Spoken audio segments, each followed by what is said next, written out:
मन अगदी सुन्न करणारी अशी एक घटना आज घडलेली आहे. आपल्या महाराष्ट्राचे माननीय उपमुख्यमंत्री श्री अजितदादा पवार यांचा आज अगदी दुर्दैवी विमान अपघातामध्ये मृत्यू झालेला आहे. ही घटना सकाळी सकाळी घडली आणि पूर्ण महाराष्ट्र हादरला आहे. पूर्ण महाराष्ट्राच्या डोळ्यात अश्रू अनावर होत आहेत. प्रत्येकाच्या भावना अजितदादांसोबतच्या त्या उफाळून येत आहेत आणि एक संवेदनशील व्यक्तिमत्व आज महाराष्ट्राने हरवलेलं आहे. याबद्दल प्रत्येकाला खूप वाईट वाटत आहे. प्रत्येकाच्या त्यांच्यासोबतच्या काही आठवणी आहेत, त्यांच्यासोबत जगलेले कुणाचे क्षण आहेत, त्यांनी काही उपक्रम केलेले आहेत. ह्या सगळे जे महाराष्ट्राचे लोक त्यांच्याशी जोडले गेले होते ते प्रत्येकजण आज हळहळत आहे. ही घटना अतिशय दुर्दैवी घटना घडलेली आहे. महाराष्ट्राचे उपमुख्यमंत्री यांच्यासोबत ही घटना घडावी यापेक्षा दुर्दैव अजून ते काय. सकाळी सकाळी ही दुर्दैवी घटना घडली. प्रत्येकाच्या घरी ही बातमी पोहोचली आणि सगळा महाराष्ट्र हादरून गेलेला आहे. प्रत्येकजण व्याकुळ होत आहे. ही घटना अतिशय वाईट आहे. अजितदादांनी अनेक कामे केली, त्यांच्यासोबत अनेक लोक जोडले गेलेले आहेत. त्या प्रत्येकाच्या मनामध्ये त्यांच्या चांगल्या आठवणी आहेत आणि आज ही अचानक घडलेली घटना प्रत्येकालाच कुठेतरी मनाला दुःख देऊन गेलेली आहे की हे अचानक असं काय घडलं. खरं तर याच्यावर विश्वासही बसत नाही आहे. पण ही दुर्दैवाने गोष्ट खरी आहे. हे का घडतं आहे, सारखे अपघात का होत आहेत माहिती नाही.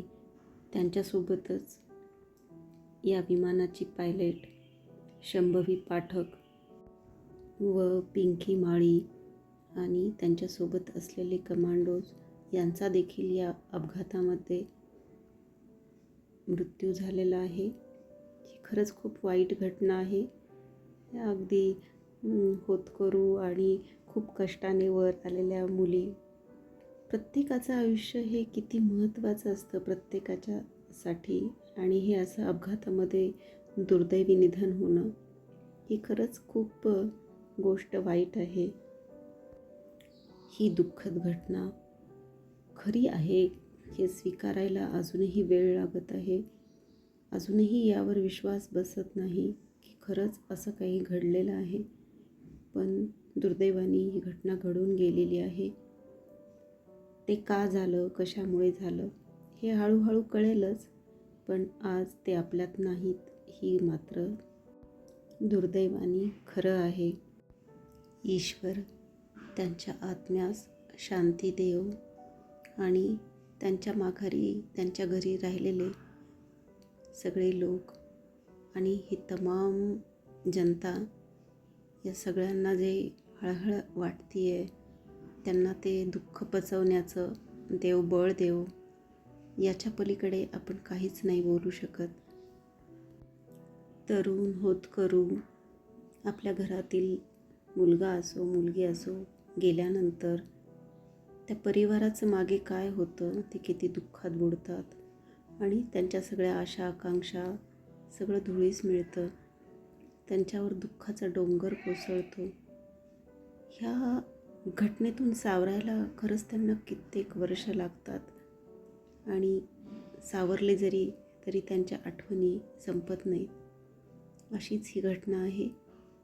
हे आपल्याला आज सत्य हे कळालं तरी आपण ह्या दुःखातून बाहेर पडायला किती वेळ जाईल माहिती नाही. हे ऐकून ना खरंच मन सुन्न झालं होतं. सकाळपासून अगदी प्रत्येकजण की स्वतःच्या आयुष्याची प्रत्येक माणसाला शाश्वतीच राहिली नाही आहे की आज काय होईल आणि आजचा दिवस कसा असेल, आपण संध्याकाळी घरी येऊ की नाही कोणीही सांगू शकत नाही. आज अजितदादा पवार यांना आमच्याकडून भावपूर्ण श्रद्धांजली. बाकीचे सगळे जे साथीदार होते त्यांना भावपूर्ण श्रद्धांजली. याच्या पलीकडे आपण काहीच करू शकत नाहीत. त्यांच्या आत्म्यास ईश्वर शांती देवो, त्यांच्या परिवाराला हे दुःख पेलवण्याची शक्ती देवो, हीच प्रार्थना